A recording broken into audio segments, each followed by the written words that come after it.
ಈಗ ತಾವು ಒಂದ್ ಕಡೆ ಕುಮಾರಸ್ವಾಮಿ ಅವರು ಬೆಂಬಲ ಕೇಳಿದೆ ಅಂದ್ರೆ ಮತ್ತೊಂದ್ ಕಡೆ ಜೆಡಿಎಸ್ ಸಹ ಕ್ಷೇತ್ರಕ್ಕಾಗಿ ಪಟ್ಟಿದೆ ಅನ್ನೋದು ಕಾಂಗ್ರೆಸ್ ನಾಯಕರು ಹೇಳ್ತಾ ಇರುವಂತದ್ದು.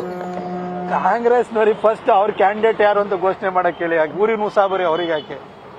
ಪಾಪ ಅವರು ಎಲ್ಲ ಮಂತ್ರಿಗಳು, ಯಾರ್ಯಾರು ಪ್ರಾಯ ಆಗಿರೋ ಮಂತ್ರಿಗಳೆಲ್ಲ ಇದ್ದಾರೆ. 10 ಜನ ಮಂತ್ರಿಗಳನ್ನ ಇಳಿಸ್ತೀರಿ ಅಂತ ಮಂತ್ರಿಗಳೆಲ್ಲ ಚಳಿ ಜ್ವರ ಬಂದು ಕೂತ್ಕೊಂಡಿದ್ದಾರೆ. ಅವ್ರಿಗೆ ಕ್ಯಾಂಡಿಡೇಟ್ ಸಿಗ್ತಾ ಇಲ್ಲ. ಅವ್ರ ಪರಿಸ್ಥಿತಿ ನೋಡಿ, 136 ಸೀಟ್ ಗೆದ್ಬಿಟ್ಟಿದೀವಿ ಅಂತ ಹೇಳಿ ತಮಟೆ ಹೊಡಿತಾ ಇದ್ದಾರೆ. ಆದ್ರೆ ಅವ್ರಿಗೆ ಕ್ಯಾಂಡಿಡೇಟ್ಸ್ ಇಲ್ಲ. ಅವ್ರು ಯಾರು ಕ್ಯಾಂಡಿಡೇಟ್ಸ್ ಹಂಗಾರೆ? ಮೈಸೂರಿಗೆ ಯಾರು ಅವ್ರ ಕ್ಯಾಂಡಿಡೇಟ್? ಚಾಮರಾಜನಗರಕ್ಕೆ ಅವ್ರ ಕ್ಯಾಂಡಿಡೇಟ್ ಯಾರು? ಮಂಡ್ಯಕ್ಕೆ ಅವ್ರ ಕ್ಯಾಂಡಿಡೇಟ್ ಯಾರು? ಯಾರು ಕ್ಯಾಂಡಿಡೇಟೇ ಇಲ್ಲ. ಮಂತ್ರಿಗಳನ್ನ ನಿಲ್ಲಿಸಬೇಕಾದಂತ ದೈನೈಶ್ಯ ಸ್ಥಿತಿ ಬಂದೋಗಿದೆ. ಮಂತ್ರಿಗಳಿಗೆ ಪಾಪ ಅಲ್ಲಿ ನಿಂತ್ರೆ ಈ ಕಡೆ ಮಂತ್ರಿ ಸ್ಥಾನವನ್ನು ಕಳ್ಕೋಬೇಕು. ಚುನಾವಣೆಯಲ್ಲೂ ಕೂಡ ಮೋದಿಜಿಯವರ ಅಲೆನಲ್ಲಿ ಕೊಚ್ಚೋಗ್ತೀವಿ, ಅಲ್ಲೂ ಇಲ್ಲ ಇಲ್ಲೂ ಇಲ್ಲ ಅಂತ ಇಂಥ ಪರಿಸ್ಥಿತಿ ಬಂದೋಗುತ್ತೆ ಅಂತ ಅವರು ಕೂಡ ಆತಂಕದಲ್ಲಿದ್ದಾರೆ. ಫಸ್ಟ್ ಅವರ ಆತಂಕನ ನಿವಾರಣೆ ಮಾಡಿ ನಿಮ್ ಕ್ಯಾಂಡಿಡೇಟ್ ಯಾರು ಅಂತ ಹೇಳಿ.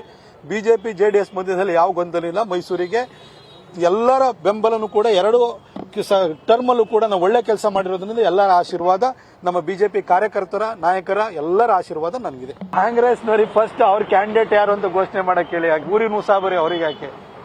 ಪಾಪ ಅವರು ಎಲ್ಲ ಮಂತ್ರಿಗಳು, ಯಾರ್ಯಾರು ಪ್ರಾಯ ಆಗಿರೋ ಮಂತ್ರಿಗಳೆಲ್ಲ ಇದ್ದಾರೆ. 10 ಜನ ಮಂತ್ರಿಗಳನ್ನ ಇಳಿಸ್ತೀರಿ ಅಂತ ಮಂತ್ರಿಗಳೆಲ್ಲ ಚಳಿ ಜ್ವರ ಬಂದು ಕೂತ್ಕೊಂಡಿದ್ದಾರೆ. ಅವ್ರಿಗೆ ಕ್ಯಾಂಡಿಡೇಟ್ ಸಿಗ್ತಾ ಇಲ್ಲ. ಅವ್ರ ಪರಿಸ್ಥಿತಿ ನೋಡಿ, 136 ಸೀಟ್ ಗೆದ್ಬಿಟ್ಟಿದೀವಿ ಅಂತ ಹೇಳಿ ತಮಟೆ ಹೊಡಿತಾ ಇದ್ದಾರೆ. ಆದ್ರೆ ಅವ್ರಿಗೆ ಕ್ಯಾಂಡಿಡೇಟ್ಸ್ ಇಲ್ಲ. ಅವ್ರು ಯಾರು ಕ್ಯಾಂಡಿಡೇಟ್ಸ್ ಹಂಗಾರೆ? ಮೈಸೂರಿಗೆ ಯಾರು ಅವ್ರ ಕ್ಯಾಂಡಿಡೇಟ್? ಚಾಮರಾಜನಗರಕ್ಕೆ ಅವ್ರ ಕ್ಯಾಂಡಿಡೇಟ್ ಯಾರು? ಮಂಡ್ಯಕ್ಕೆ ಅವ್ರ ಕ್ಯಾಂಡಿಡೇಟ್ ಯಾರು? ಯಾರು ಕ್ಯಾಂಡಿಡೇಟೇ ಇಲ್ಲ. ಮಂತ್ರಿಗಳನ್ನ ನಿಲ್ಲಿಸಬೇಕಾದಂತ ದೈನೈಶ್ಯ ಸ್ಥಿತಿ ಬಂದೋಗಿದೆ.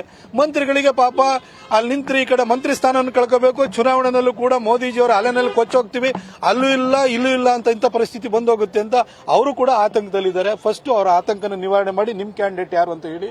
ಬಿಜೆಪಿ ಜೆಡಿಎಸ್ ಮಧ್ಯದಲ್ಲಿ ಯಾವ ಗೊಂದಲ ಇಲ್ಲ. ಮೈಸೂರಿಗೆ ಎಲ್ಲರ ಬೆಂಬಲನೂ ಕೂಡ 2 ಟರ್ಮಲ್ಲೂ ಕೂಡ ನಾವು ಒಳ್ಳೆ ಕೆಲಸ ಮಾಡಿರೋದ್ರಿಂದ ಎಲ್ಲರ ಆಶೀರ್ವಾದ, ನಮ್ಮ ಬಿಜೆಪಿ ಕಾರ್ಯಕರ್ತರ, ನಾಯಕರ ಎಲ್ಲರ ಆಶೀರ್ವಾದ ನನಗಿದೆ.